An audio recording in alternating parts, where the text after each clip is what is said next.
We now come to questions to the Prime Minister.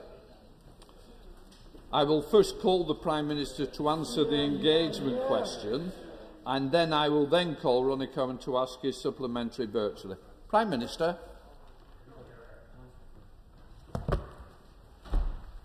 Thank you, Mr. Speaker. I know that the whole House will want to join me in sending our very best wishes to Her Majesty the Queen on her 95th birthday.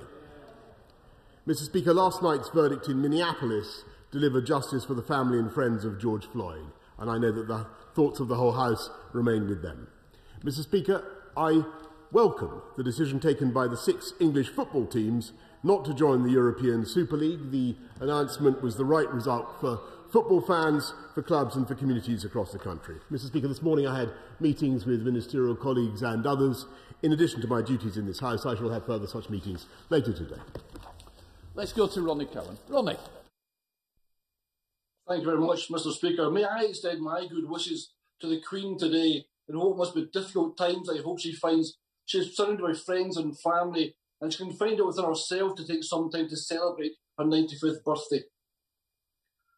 I know the Prime Minister is not a supporter of basic income, but given that Hull, Belfast, Norwich, Leeds, Lambeth, Guildford, Swansea and Glasgow, along with 24 other councils around the United Kingdom, have expressed a desire to run pilot schemes which will enhance all our knowledge of the pros and the cons, will the Prime Minister consider facilitating any pilot projects in the United Kingdom? And has the UK Government considered any research into basic income? And if so, what? Prime Minister. I'm grateful to the honourable member for his support for a UK-wide proposal. And I trust he understands the irony of that when you consider, Mr. Speaker, that his party, as I understand it, is still hell-bent on calling an irresponsible referendum on breaking up the United Kingdom. Let's go to Dr. Luke Evans. Luke. Thank you, Mr. Speaker. And as we come out of lockdown and look to the summer, many people are going to be concerned about their body image. And we know that there are 1.25 million people who suffer with eating disorders and 1 million people using steroids, and that number's getting worse. The Women and Equalities Committee 2 weeks ago released a report on body image, and they concluded that, I quote, doctored photos promoting unachievable body images were having a detrimental impact. So would the Prime Minister consider all options, including labelling digitally altered images, to help deal with the issues raised of body image? Prime Minister. Mr. Speaker, my honourable friend is raising a very important point, and I think he and the whole House are aware of the pressure that young people in particular can feel as a result of doctored images, and as part of the online advertising, the consultation on the online advertising programme, we will look at what we can do, and I know that we will be responding to the Select Committee's report in due course. We now come to the Leader of the Opposition, Keir Starmer. Thank you, Mr. Speaker. Can I join the Prime Minister in wishing Her Majesty a very happy birthday? The last few weeks have been a time of incredible personal anguish. We all send Her Majesty and the royal family our very best wishes. Can I also join the Prime Minister in his comments about the verdict in the George Floyd case, justice in that case, and even as an Arsenal season ticket holder, can I join him in his comments about the European Super League, which would have destroyed football, and we now need to get on with the other changes that are necessary. And finally, Mr. Speaker, can I also send my condolences to the family of Frank Judd, who died earlier this week. Frank was a much-loved member of this House and the other place for many decades, and highly respected as a Labour minister, a great internationalist and campaigner for peace and human rights, and he will be sadly missed. What does the Prime Minister think is the right thing to do if he receives a text message from a billionaire Conservative supporter asking him to fix tax rules? Prime Minister. Mr. Speaker, first of all, I echo the Right Honourable Gentleman's remarks about Frank Judd. And can I say to him, in response to his question, that if he's referring to the request from James Dyson, I make absolutely no apology at all Mr. Speaker, for shifting heaven and earth and doing everything I possibly could, I think any Prime Minister would in those circumstances, to secure ventilators for the people of this country and to save lives and to roll out a ventilator procurement which the Labour-controlled Public Accounts Committee themselves said was a benchmark for procurement. Mr. Speaker, let's be clear what these texts show. The Prime Minister was lobbied by a wealthy businessman and a close friend for a change in the tax rules. Tax rules. The Prime Minister responded, "I'll fix it." Then, after a discussion with the Chancellor, who everybody seems to be lobbying these days, the Prime Minister texted his friend to say, "It's fixed." How many other people with the Prime Minister's personal number has he given preferential treatment to? Prime Minister. Mr. Speaker, I recall the right honourable gentleman at the time saying that we should do everything that we could to get more ventilators, and indeed he congratulated the rollout of the ventilator. He said that well done to everybody involved for the ventilator challenge. And I just remind the House what we were facing in March last year, Mr. Speaker, which was that we had a new virus which was capable of killing people in ways that we didn't understand. The only way to help them in extremis was to intubate them and put them on ventilation. We had 9,000 ventilators in this country, Mr. Speaker. We secured 22,000 as a result of that ventilator challenge. I think it was entirely the right thing to do, to work with all potential makers of ventilators at that time, Mr. Speaker. And by the way, so does the former leader of the Labour Party, a man to whom I think he should listen, Tony Blair. Keir Starmer. Mr. Speaker, I'm surprised the Prime Minister brings up former leaders, since it's his former leader, his friend, I think, Dave, who's at the heart of much of this. And I acknowledge thousands of businesses stepped up during the pandemic. That was a good thing, and we celebrate that. The difference is they didn't all have the chance to text the Prime Minister, ask him to fix the tax situation in exchange for doing that. That's the difference. At the heart of this scandal are people's jobs and wasted taxpayers' money. Take, for example, the thousands of jobs at Liberty Steel that are on the line, in Hartlepool, in Rotherham and elsewhere, following the collapse of Greensill Capital. The Prime Minister hasn't fixed that. In fact, he's done nothing to help steelworkers. Is it now, quite literally, one rule for those that got the Prime Minister's phone number, another for everybody else? Prime Minister. Mr. Speaker, he calls it a scandal. He voted for the changes that we brought in.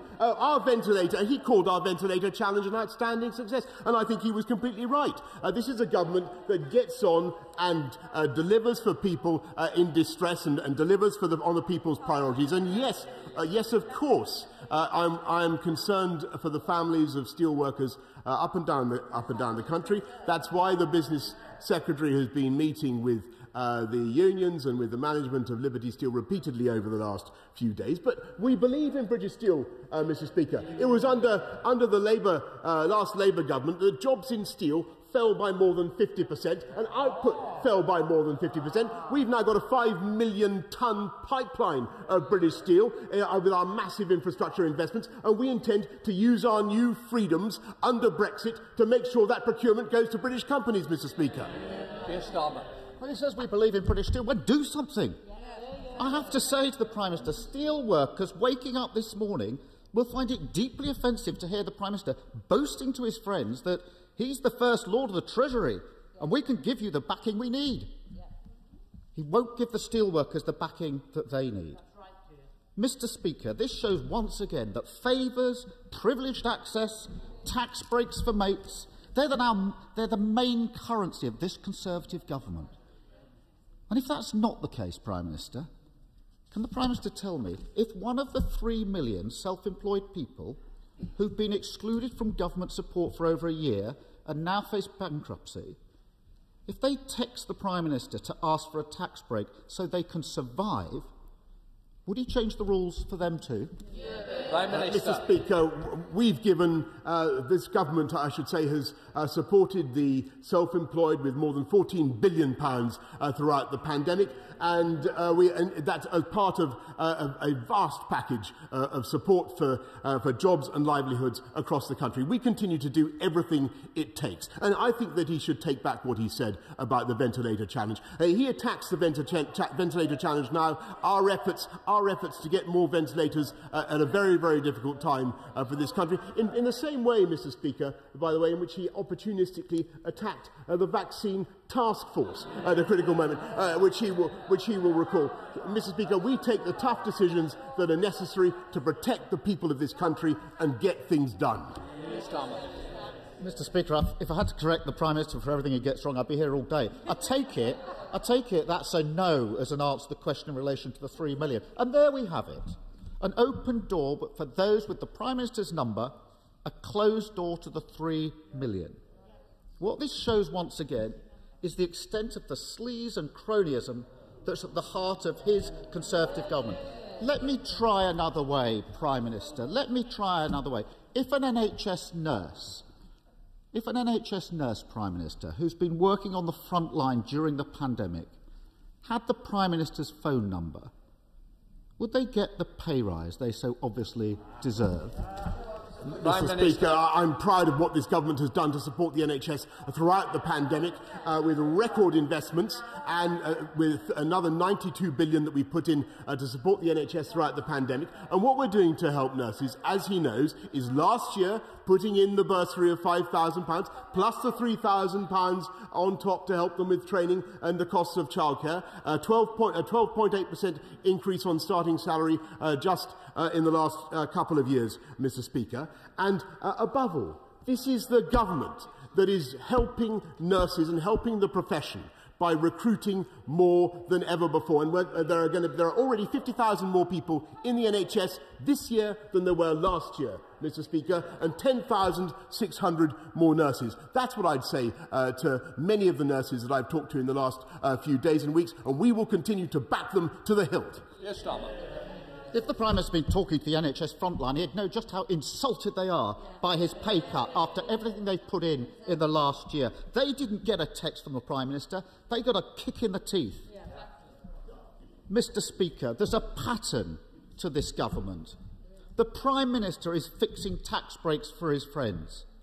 The Chancellor is pushing the Treasury to help Lex Greensill. The Health Secretary is meeting Greensill for drinks. And David Cameron's texting anybody who'll reply. Every day there are new allegations about this Conservative government. Dodgy PPE deals, tax breaks for their mates. The Health Secretary owns shares in a company delivering NHS services. Sleaze, sleaze, sleaze. And it's all on his watch. With this scandal now firmly centred on him, how on earth does he expect people to believe that he is the person to clean this mess up? Mr. Speaker, I'll tell you why. Because I'll tell you why this government is doing the right thing at the right time. Because the difference between us and the Labour Party is I'm afraid, staringly obvious. And we get on with taking the tough decisions to protect the people of this country and to take our country forward. Uniting and levelling up. We take the tough decisions to procure tens of thousands of ventilators in record time, which apparently he now opposes. We put forward tougher sentences for rapists and violent criminals, Mr. Speaker, which he then opposes on a 3-line whip, Mr. Speaker. And we take tough decisions to stick up for the fans, of our national game. Captain Hindsight snipes continually from the sidelines. This government gets on with delivering on the people's priorities, Mr. Speaker. Philip Davis. Thank you, Mr. Speaker. Back in 2019, the government gave the Labour Council in Bradford hundreds of thousands of pounds to carry out a feasibility study for Shipley Eastern Bypass. It was due to report in the autumn of 2019. They put it back to April 2020, and yet a year on from that, there is still no sign of it. Please will the Prime Minister intervene to ensure this vital infrastructure project is delivered? And will he meet with me and our honourable friend, the member for Keighley, to see how we can progress our campaign to break away our constituencies from Bradford Council to set up a truly local unitary authority to deliver for our constituents? Prime Minister. Mr. Speaker, on the second point, I'm sure the relevant minister will be happy to meet and to consult him. But on his point about the Shipley bypass, the matter is currently with Bradford Council, and I suggest that Labour-controlled council follow the example of many Conservative-controlled councils and deliver that essential infrastructure project on time, creating jobs and opportunities for his constituents. Let's go to the Leader of the SNP, Ian Blackford. Ian. Thank you, Mr. Speaker. And can I associate myself with the remarks of the Prime Minister and the Leader of the Opposition on both the Queen's 95th birthday and the justice that we've now seen in the George Floyd case. Mr. Speaker, this morning's revelations surrounding the Prime Minister's interference in COVID contracts are incredibly serious. Whether it's cash for questions in the 90s or text for contracts during this pandemic, people know this is the same old story. This is how the Tories do government. The Prime Minister is at the very heart of this scandal. Mr. Speaker, will the Prime Minister reveal today how many more COVID contracts he personally fixed? And if he has nothing to hide, will he publish all personal exchanges on these contracts before the end of the day? Prime Minister. Mr. Speaker, of course, there's absolutely nothing that to conceal about this, and I'm happy to share all the details with the House, as indeed I've shared them with my officials immediately. Mr. Speaker, and it's thanks to that immediate action that we've been able to roll out, and not just to deal with the ventilator challenge, but also to help the people of the whole United Kingdom to get access in record times to the vaccines on which we all depend. And I think what the people of this country, and the same goes for rolling out PPE, Mr. Speaker. We've had to work at incredible speed, and I think the people of this country understand that it is sometimes necessary to act decisively to get things done. Let's go back to Ian Blackford. Ian. If the Prime Minister says there's nothing to see here, publish them. Let us all see them. Let's have that transparency, because frankly, his excuses just don't stack up. Last March, the Prime Minister and the Chancellor had all the time in the world to fix contracts for a cosy club of friends and Tory donors, but didn't have any time to support the millions of self-employed. Those 3 million people didn't have a David Cameron or a James Dyson to text the Prime Minister for them. They were on their own, and they were left behind by this Prime Minister. This Tory text for contract scandal is growing more and more serious with every revelation. The Prime Minister was eager to initiate an inquiry into his predecessor, David Cameron. Will be as quick to commit to a public and comprehensive inquiry into himself and his own government. Politics, Prime Minister. Mr. Speaker, he says we had all the time in the world. In fact, as the House will recall, at the end of March last year, the pandemic was taking off very fast, and we had to act very fast, as I think people up and down this country understand. And I thought that his dog just made a more sensible contribution just now than he did. Faye Jones. Thank you, Mr. Speaker. Farmers in Brecon and Radnorshire have worked tirelessly to give us world-class British food throughout the pandemic. In return, the Welsh Labour and Liberal Democrat government have given them a slap in the face with their nitrate vulnerable zone policy, which will do nothing for water quality and ignores the water companies dumping thousands of tonnes of sewage into our rivers. Mr. Speaker, does the Prime Minister agree with me that this demonstrates Welsh Labour's absolute contempt for rural areas like mine? Yes, she is entirely right, Mr. Speaker, because agriculture is, of course, devolved in Wales, and if people want to send a clear signal and they want change in the way farmers are treated in Wales, and I hope they will vote Conservative in the Welsh Assembly elections in just 2 weeks' time and vote for a party that actually champions agriculture and believes in it. Let's go to Sir Geoffrey Donaldson. Sir Geoffrey. Prime Minister, I was proud to put on the uniform of the Crown and to serve with tens of thousands of men and women from our armed forces and our police in protecting the entire community in Northern Ireland from the ravages of terrorism during our troubled past. The Prime Minister gave a commitment in his election manifesto to introduce legislation to protect those men and women from vexatious prosecutions. Will the Prime Minister stand by and honour that commitment? Prime Minister. I thank the right honourable gentleman very much for, first of all, for his service. And I know that the whole House will agree.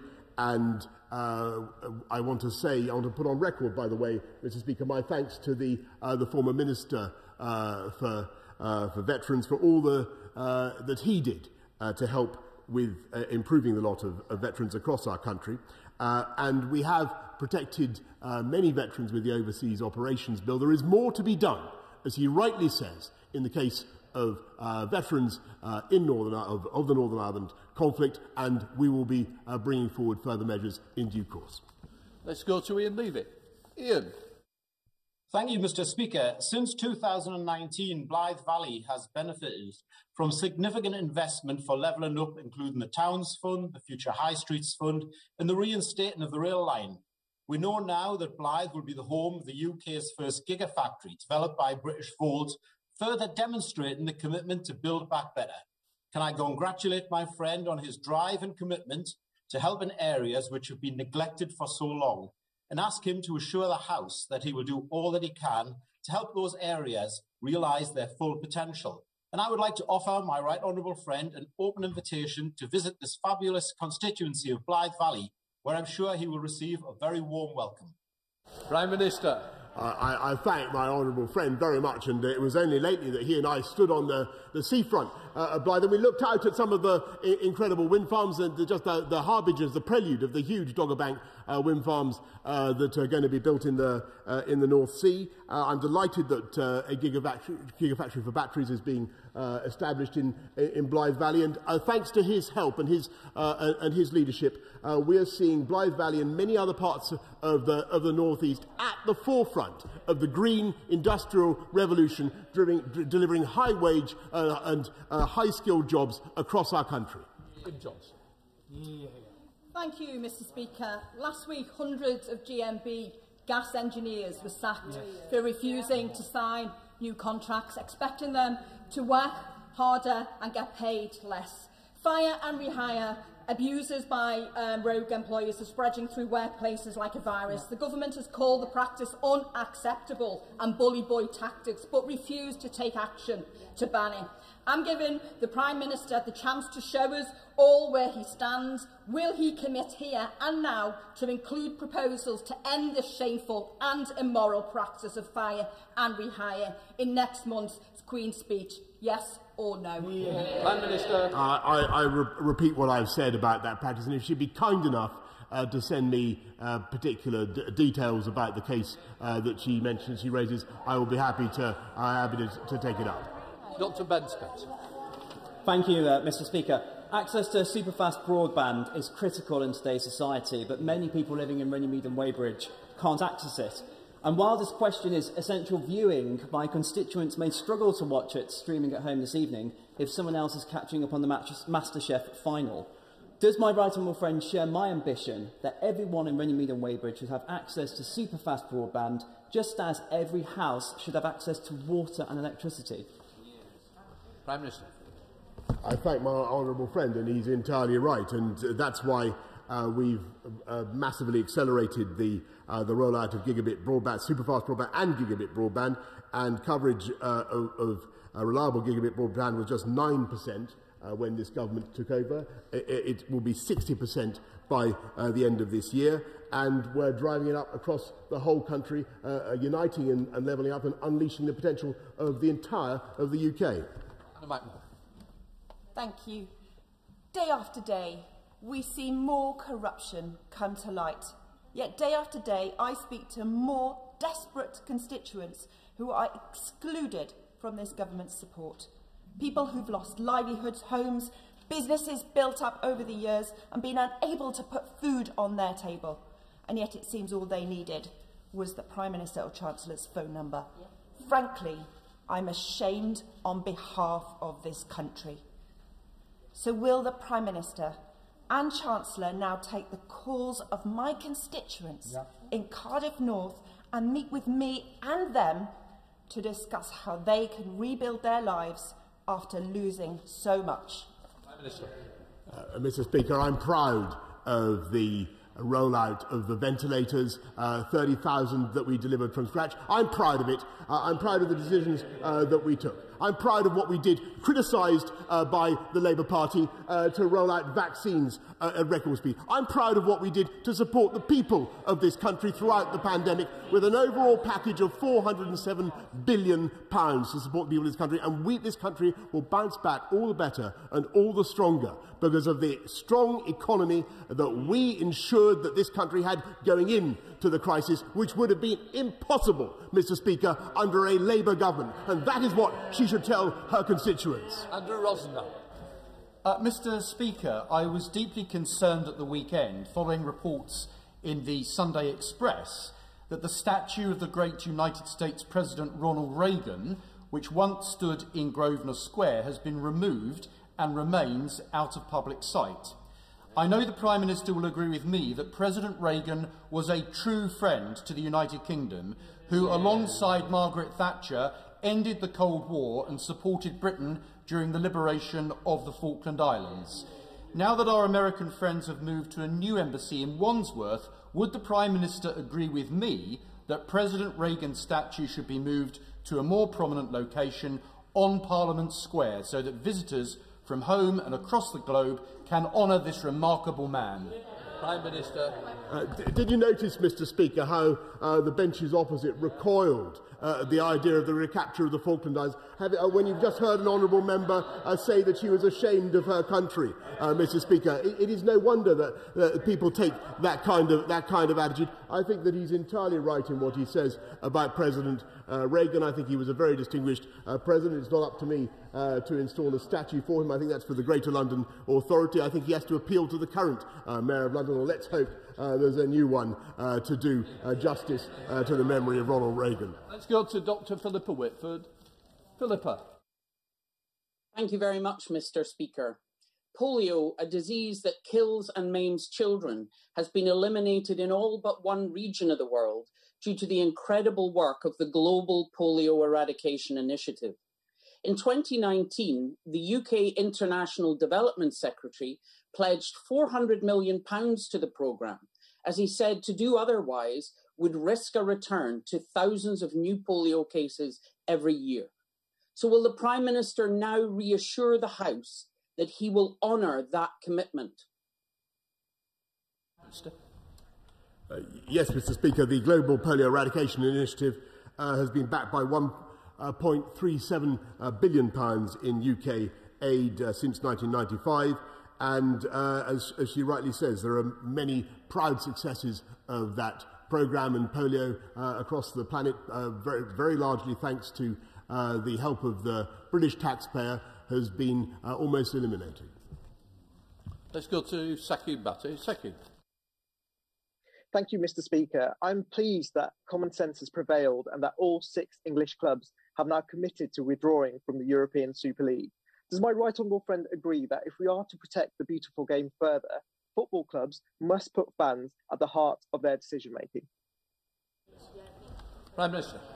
Yes, I do, Mr. Speaker, and I think that one of the most worrying features about the European Super League proposals is that they would have taken clubs that take their names from great famous British towns and cities, English towns and cities, and turned them just into global brands with no relation to the fans, to the communities that gave them life and that give them the most love and support. And that was, in my view, totally wrong, to say nothing of the lack of competition. And it's entirely right that my honourable friend, the member for Chatham and Aylesfield, will do a root and branch investigation into the governance of football and into what we can do to promote the role of fans in that governance. O'Brien.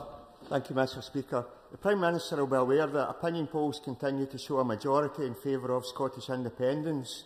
Does he agree that one factor is the fact that we've been lumbered with a Prime Minister who thinks that a pound spent in Croydon is of more value to the country than a pound spent in Strathclyde? Prime Minister. Mr. Speaker, I think what the people of Scotland need is a government and administration in Scotland that spends the taxpayers' money in Scotland better and more wisely, because the results, I'm afraid, of the Scottish Nationalist Party are dismal. They're failing on education, they're failing on crime, they're failing on their taxation policies, Mr. Speaker, and no wonder all they can talk about is another irresponsible referendum and breaking up this country. Griffith. Thank you, Mr. Speaker. Recycling is one way in which we could all individually tackle the climate crisis. Will he join me in congratulating West Sussex County Council on recycling 53% of their household waste, a level that's almost double that of neighbouring Brighton Council? Yeah, Mr. My honourable friend draws attention to a very valuable and important point, which is across the country, Mr. Speaker, it is Conservative councils that keep your council tax low, overwhelmingly, and deliver better services, such as recycling. And he's absolutely right to laud the efforts of the Conservative-led council in West Sussex, Mr. Speaker. Let's go to Carl Turner. Carl. In a recent Conservative Party political broadcast, the Home Secretary claimed that only Conservative police and crime commissioners are responsible for increasing police officer numbers. Yet Humberside's Police and Crime Commissioner, Keith Hunter, has put well over 500 additional officers on our streets since 2016, the largest proportionate increase in the country, and was doing so well before the government pledged to reverse their own cuts. So will the Prime Minister take this opportunity to do the decent thing, correct the record, and congratulate Keith Hunter from taking Humberside Police from the worst performing force to one of the best in his time as Police and Crime Commissioner? Prime Minister. Mr. Speaker, I'm afraid I don't wish to be to sound like a stickler for accuracy here, Mr. Speaker. But since becoming Humberside's PCC, which is my normal position, Mr. Speaker, as you know, since becoming Humberside's PCC in 2016, the force has recruited 434 officers. Of these, 129 have been recruited as part of the government's 20,000 drive. And Mr. Hunter himself praised the government's police recruitment strategy, saying the government's target had lifted officers' numbers in Humberside above 2,000. So I think it'd be fair to say that Mr. Hunter's efforts, however laudable they may be, would have been impossible without the determination of this government to recruit more police officers and put them out on the street. Mitchell. Thank you, Mr. Speaker. When my right honourable friend visited the West Midlands earlier this week to meet with our brilliant Mayor, Andy Street, was he aware that the Mayor has increased by sevenfold the investment in transport, and we now have 108 new shiny carriages for the cross-city line? What advice does my right honourable friend have for my constituents in the royal town of Sutton Coldfield on May the 6th? Ball's on the penalty spot. Come on, Black. Mr. Speaker, and not only is he rolling out 50 new stations, Mr. Speaker, but 150 miles more of track, linking up communities across the West Midlands, delivering job opportunities, delivering growth, delivering hope for the West Midlands, and that's why I think the people of the West Midlands should vote for another term for Mayor Andy Street. Let's bring in the goalkeeper, John Speller. I shall decline that invitation as a West Midlands voter. But the Prime Minister earlier said he would use new freedoms to ensure that they buy British steel. And over the last year, the difficulties with PPE provision and vaccine production has demonstrated very clearly the risk of neglecting British production capacity, let alone the impact on the prosperity and levelling up agendas. So, Prime Minister, will you now instruct government ministers, civil servants and other public bodies that when purchasing goods and services, they must buy British first? Prime Minister. Yes, of course, Mr. Speaker, and look at what we're achieving. Because since the PPE crisis began, since the pandemic began, we've turned things round. We've procured 32 billion items of PPE, and 85% of it can now be made in this country, which was completely impossible before the pandemic began. Look at what's happening on vaccines, where we've got the Valneva factory in Scotland. We've got Novavax in Teesside, which is going to be absolutely indispensable for our future success. And those investments will not only help us to protect our country against pandemics for the future, they will help us to drive jobs and prosperity for the long term across the whole of the UK. Order.